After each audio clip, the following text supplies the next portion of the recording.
Этот покерист не был самым успешным игроком всех времен, не стал лидером по числу браслетов мировой серии, не разыгрывал самые крупные банки, и все же именно он является настоящим символом и воплощением этой игры, которая без него просто никогда бы не обрела современный облик. С вами Академия Покера, и сегодня мы вспомним одного из самых выдающихся игроков в истории, крестного отца покера Дойла Брансона. Ставьте лайк, не забудьте подписаться, и надеюсь, вы готовы. Тогда отправляемся на 90 лет в прошлое.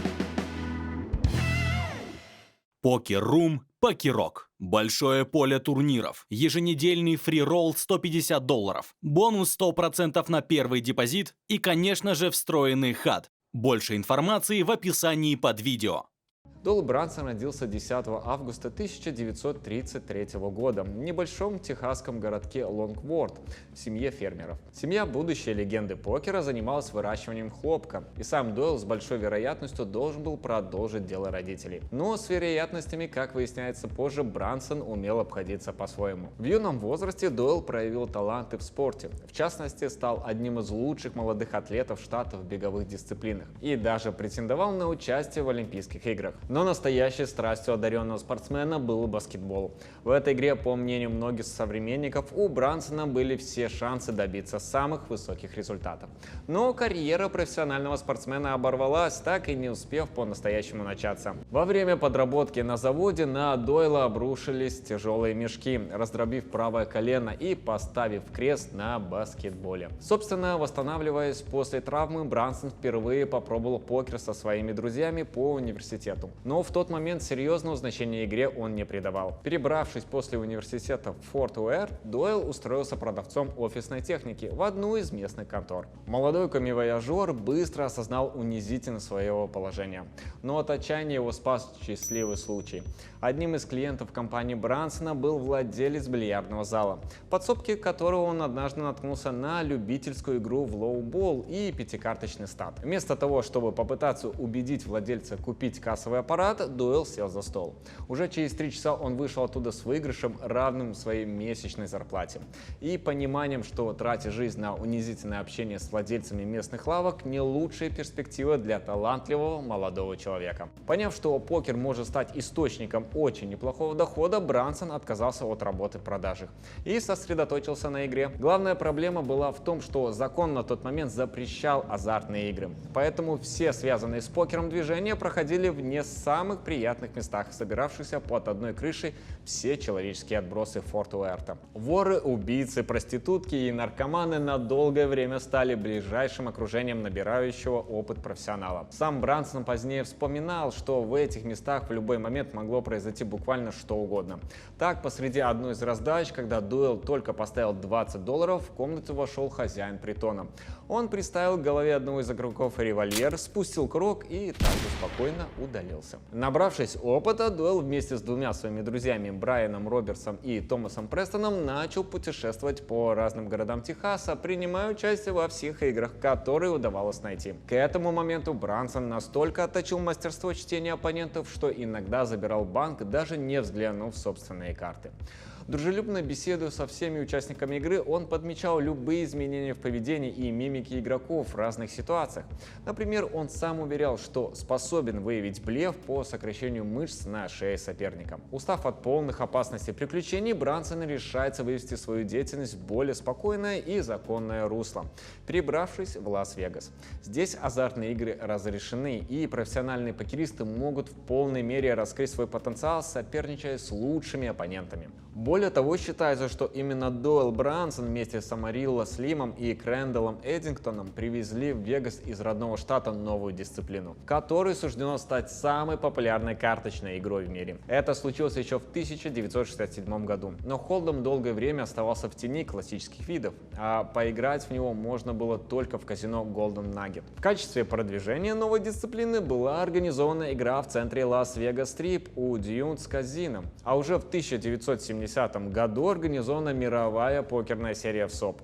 Хедлайнером, который выступил именно техасский холдем в его безлимитной версии. Взаимоотношения Дойлла Брансона с главным покерным соревнованием сложились не сразу. Сказалась глубокая религиозность и уважение ценностей своей семьи. Дело в том, что до тех пор Дойл ни разу не признавал своим родственникам, что зарабатывает карточными играми. Он придумал целую легенду, согласно которой занимался страхованием и инвестированием в нефтяной бизнес. Все его родственники и знакомые, работавшие в полях и ценившие только честный тяжелый труд, по его мнению, должны были крайне негативно воспринять известие о настоящей профессии Дойла. В 1972 году этот страх стоил Брансону огромных по тем временам $80 тысяч.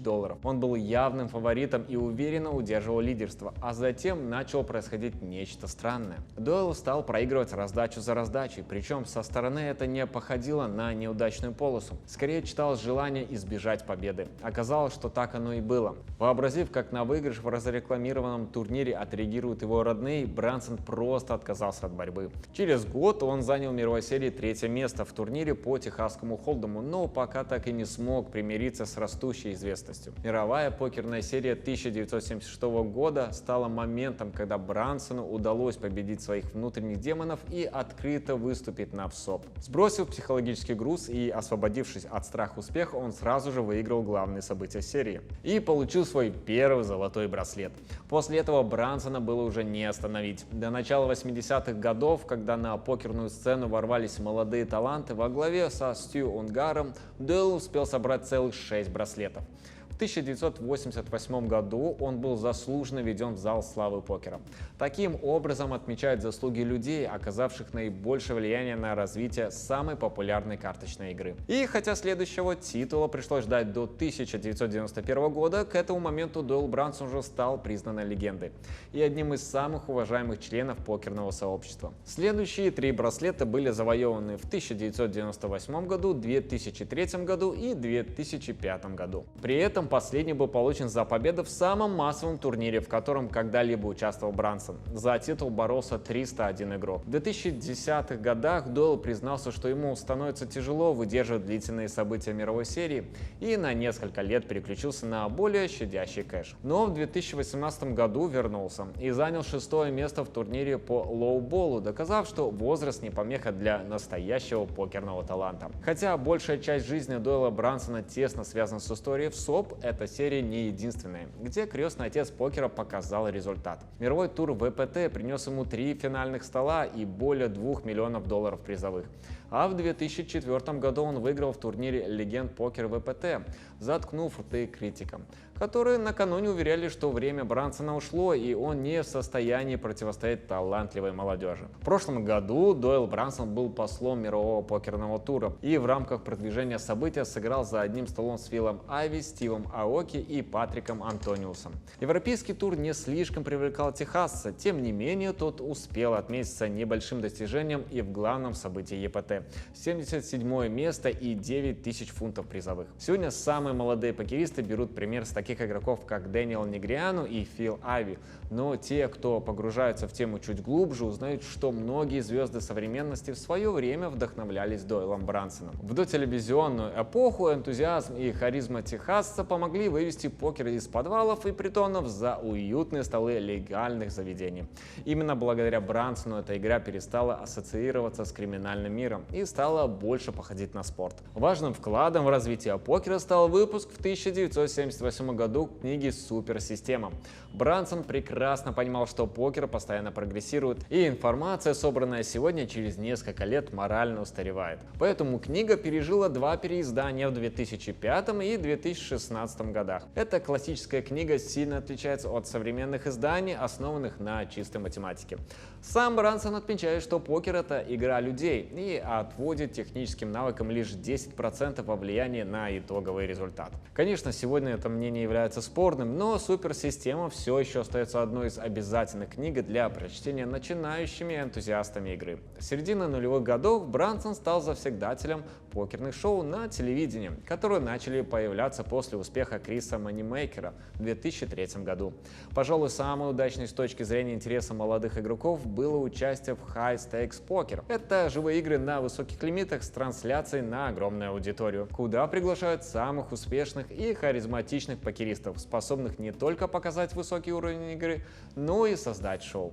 Спокойный, доброжелательный Брансон всегда умел обаять как соперников, так и зрителей. Дойл Брансон прожил долгую и насыщенную событиями жизни. Может показаться, что в ней был только покер, но это далеко от истины. Да, игра была его любимым занятием, приносящим, кроме дохода, огромное удовольствие. Но крестный отец покера успел отметиться в самых разных сферах вне игровых столов. Будучи религиозным человеком, Брансон особое значение отводил своей семье. Более 60 лет он прожил в счастливом браке со своей супругой Луизой. Они воспитали двоих детей, причем их сын Тодд выбрал карьеру покерного профессионала и даже имеет браслет мировой серии. На протяжении всей жизни Дойл Брансон сражался с раком. Впервые он столкнулся с болезнью в свои 30 лет, а затем неоднократно успешно противостоял всем новым и новым опухолям. Крестный отец покера стал первым профессионалом, заработавшим на игре более $1 миллиона. Суммарный выигрыш Брансона в живых турнирах зафиксирован на отметке чуть больше $6 миллионов. В то же время выпуск его суперсистемы и другие околопокерные проекты помогли к концу жизни скопить состояние в $75 миллионов. В покере существует понятие «рука Брансона». Оно появилось после двух турниров 1976 и 1977 годов, когда Дойл выиграл финальные раздачи хедзапа на серии ВСОП с карманными 10-2. Брансон помог организовать экспедицию, которую первой нашла останки легендарного Титаника. 14 мая 2023 года сердце великого покериста остановилась на 89-м году жизни. Эта новость стала печальной для всего игрового сообщества. Но стоит признать, что долгая и такая насыщенная жизнь крестного отца покера навсегда оставила след в истории игры. Вряд ли сам Дойл Брансон может сожалеть о пройденном пути. Спасибо, что прогулялись с нами по воспоминаниям об одном из величайших игроков в истории покера. Ставьте лайк, а в комментариях нам будет интересно почитать о том, какую роль в вашем интересе к покеру сыграл Дойл Брансон. И не забудьте посмотреть на канале биографии других известных покеристов Фила Ави, Никиты Бодяковского и Фила Хельмута. Очень интересно, уверяем. На этом все. Всем пока-пока.